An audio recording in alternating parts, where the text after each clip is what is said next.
Let's start this video trying to reading something in English, something in Spanish, something in Italian, and something in German.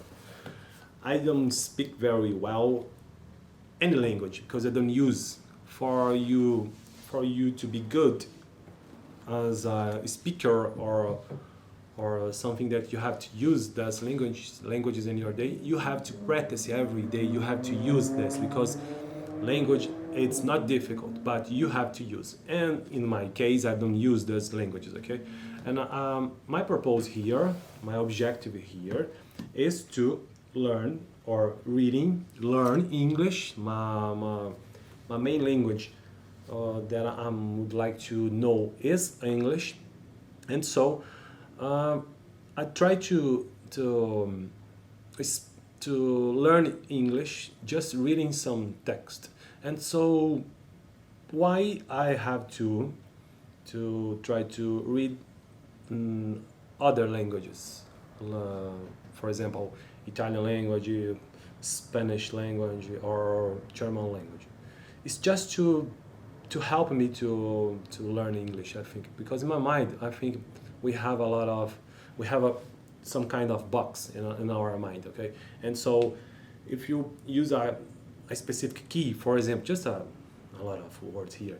If you can unlock that specific box about languages, it's going to be much easier to, I think, to learn something in a language. Okay, and so here let's try to read something in English. And before to try to read this text, we have to know, or I always says this in my videos, you can develop your language, or the language that you want to know. You can reading, you can listening, you can writing, or you can speaking. And in all my videos, I'm just try to reading. But when I record the video, I have to try to speaking too. And I'm doing this in exactly this moment. And I have to be honest with you, or I have to be very honest about this. It's not easy for me to try to speak, okay? But okay, no problem. Let's start the first book. I have here 4 books, okay? 4 books that I use to learn languages. The first book, reading, Teaching by Principles: An Interactive Approach to Language Pedagogy. That's the book.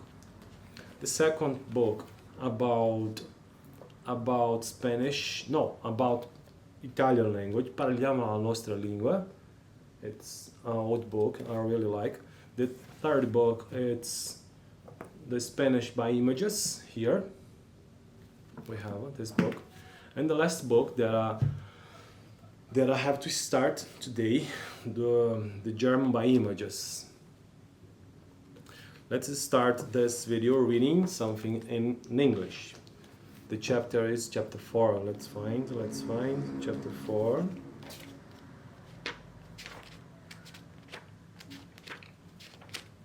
Chapter 4, a methodical history of language teaching. The video before I start talking about an introduction about the chapter 4, a methodical history of language teaching. And this video I'm going to read something about approach, method, and technique. What are the difference between those things, okay? In the century spanning in the mid 888 to the mid 1908, the language teaching profession was involved in a search. That search was for what has popularly been called methods, or ideally a single method, generalizable across widely varying audiences that would successfully teach students a foreign language in the classroom. Historical accounts of the profession tend therefore to describe a succession of methods, each of which is more or less discarded in the course of time as a new method takes in place. We will turn to that methodical history of language teaching in a moment, but first we should try to understand what we mean by method. What is method? 3 decades ago, Edward Anthony 1963, gave us a definition that was quite admirably withstood the tax of time. His concept of method was the second of three hierarchical elements of normally approach: the method and technique, the three definitions, the three words. An approach, according to Anthony, is a set of assumption dealing with the nature of language, learning, and teaching. Approach is a kind of philosophy, it's the base. Method, it's an overall plan for systematic presentation of a language based upon a select approach.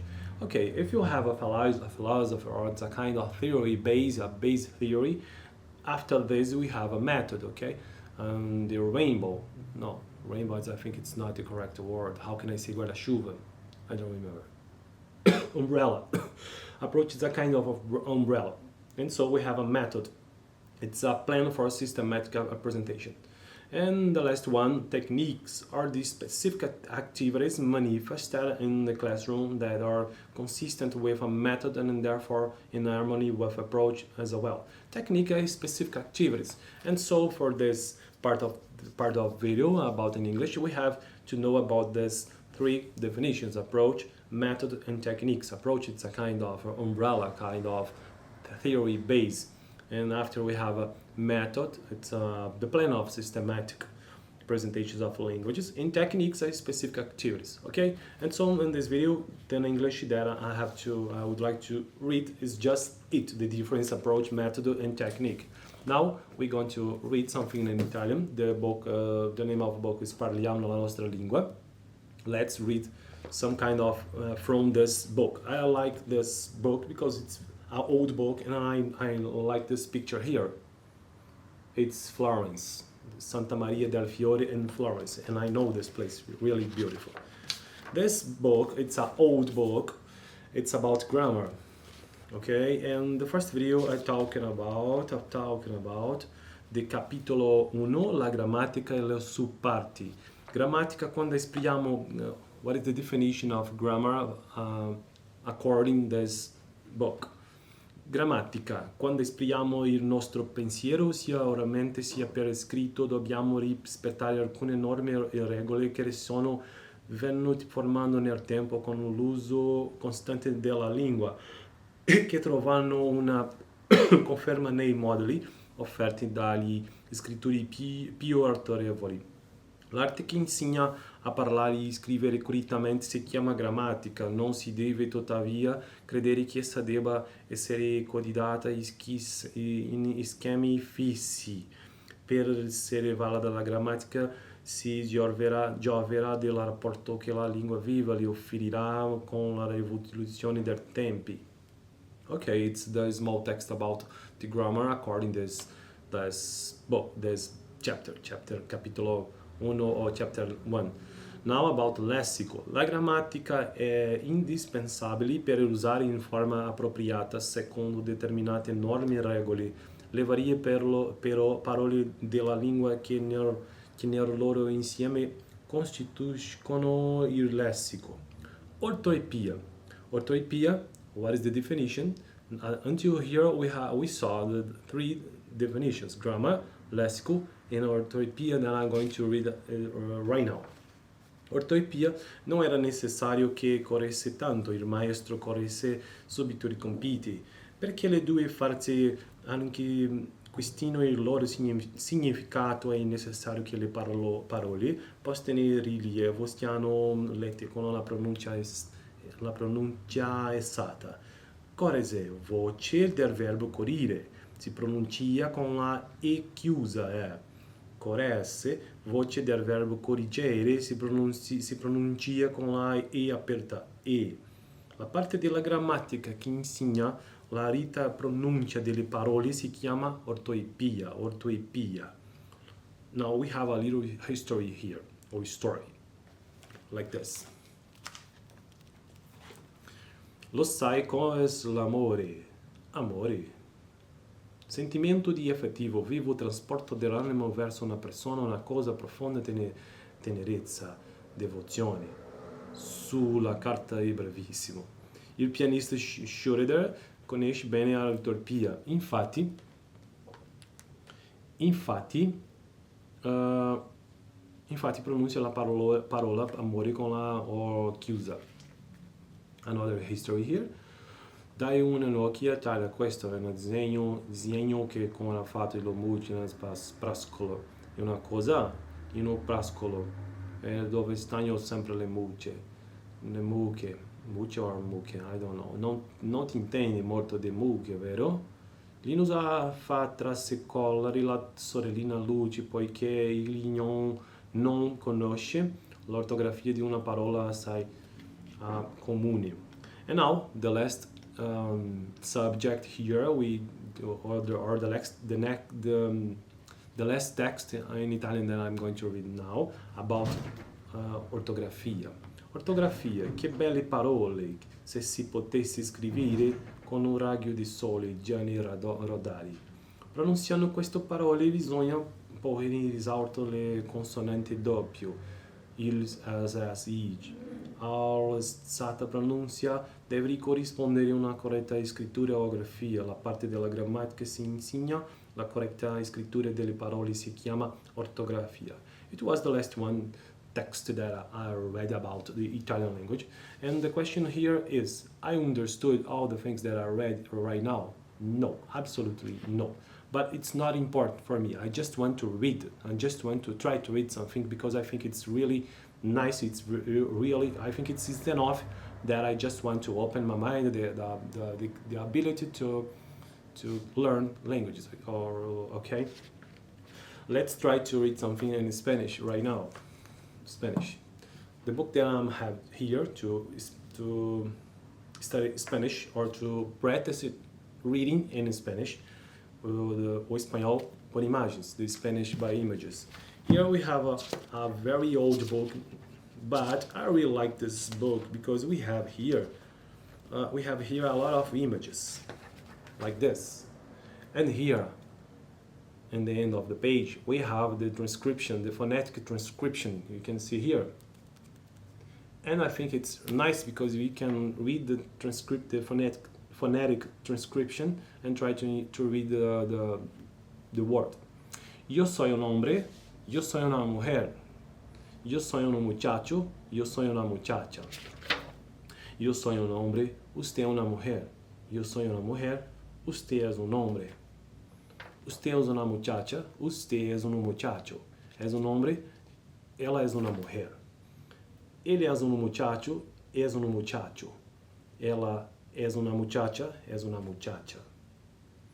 Okay, just it. Just try to read something in Italian. And now, because we have to start this book, here in the beginning of the book, we have a kind of instruction in Portuguese. So here, right now, I'm going to read this in Português. Guia fonética. A pronúncia indicada nesse texto por meio dos símbolos do alfabeto fonético internacional é a castelhana, considerada a mais pura e compreendida em qualquer lugar. Pode ser facilmente modificada e quem estuda deseja exprimir-se na língua falada fora da Espanha, nos países sul-americanos ou alhures. No rodapé da página aparece a pronúncia de cada palavra quando é usada pela primeira vez no singular ou no plural. Os sons vocálicos da língua espanhola não apresentam dificuldades particulares para quem fala português.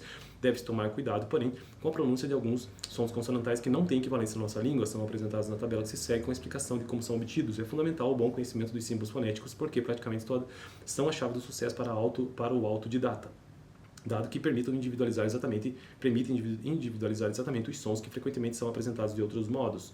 Constitui, portanto, uma simplificação útil e um guia seguro junto aos símbolos, onde é possível citá-los um exemplo de português que serve de modelo, sabendo do seu valor fonético. Sublinha-se, enfim, que é frequentemente o caso de palavras cuja pronúncia nas duas línguas difere apenas pelo acento e, portanto, deve-se atentar para a sua posição, que vem sempre indicada no texto. Okay, now I just read about the guia fonético, and so here we have a lot of topics here about the accent, the vowels, diphthongs, tritongos, consonants, and so we have to read this in the next videos about the phonetic difference between Spanish and Portuguese, because this book it's about imagens, o espanhol por imagens in Portuguese here. Now the last book or the last language in this video. o alemão por imagens, the German by images, okay? And so it's the second video that I read something in this book. I really, I don't know anything about German, anything. And so I have to start to read the phonetic guide here, like this, like the same thing happened in the Espanhol por Imagens, because the collection is the same. Guia fonético. A fonética alemã não apresenta dificuldades particulares para o estudante de língua portuguesa, há, porém, alguns sons que não têm correspondência na língua portuguesa. Indicaremos na tabela seguinte os símbolos fonéticos usados, são os da International Phonetic Association, adotados nos textos mais autorizados. A primeira vez que um vocábulo aparece no texto é introduzido no rodapé da página com sua respectiva transcrição fonética. É evidente que o ideal seria servir-se de um bom professor ou de um curso de pronúncia, em discos ou fitas. Como, todavia, os sons fonéticos reproduzem com grande precisão as tonalidades de sons, não será difícil obter bons resultados, também para aqueles que querem estudar por conta própria. A estes aconselhamos um pouco de paciência no início, a fim de familiarizarem-se com o alfabeto fonético. Na transcrição fonética, procurou-se simplificar ao máximo, a fim de não criar excessivos problemas ao estudante. Tenha-se em mente que, muito comumente, o vocábulo alemão, em sua pronúncia, é muito próximo ao português. Note-se, por outro lado, que os substantivos, verbos substantivados aos adjetivos e particípios substantivados são escritos com inicial maiúscula. A acentuação das palavras alemãs é indicada mediante o sinal, uma espécie a acentuação normal, né, que procede à sílaba acentuada. O sinal é omitido nos casos de palavras monossílabas. Enfim, deve-se recordar que as vogais no início das palavras são pronunciadas permitindo a chamada oclusiva gutural, também chamada de golpe duro. Em inglês, glottal stop. Em francês, coupe de glotte. Na ortografia alemã, este som não é indicado. Pode ser produzido também no interior das palavras, depois dos prefixos. Bom, daí nós temos aqui mais informações sobre as vogais no alemão, os ditongos, as consoantes, e eu vou ter que tratar sobre isso com maior detalhamento nos próximos vídeos, né? Para a gente conseguir avançar nesse livro, eu preciso conhecer, então, essa transcrição fonética do alemão. Deixa eu ir para a primeira imagem, para ver se sai alguma coisa. Olha só, a primeira imagem é isso aqui, ó.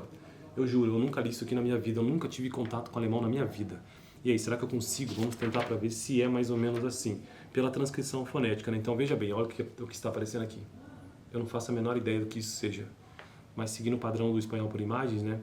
Então, aqui tem, sem ler a transcrição fonética, se tivesse que fazer uma transliteração no português. Ich bin ein Mann.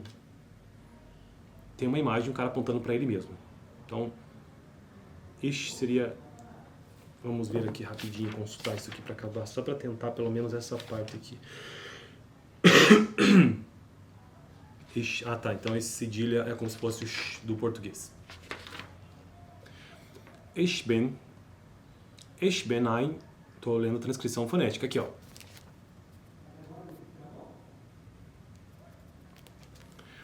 Ich bin ein Man. Eu acho que já é suficiente, né? Porque eu nunca... O que será que significa? Ich bin ein Man. Cara, esse livro tem um problema, ele podia ter a tradução, né? E eu acredito que você siga a mesma lógica do espanhol por imagens.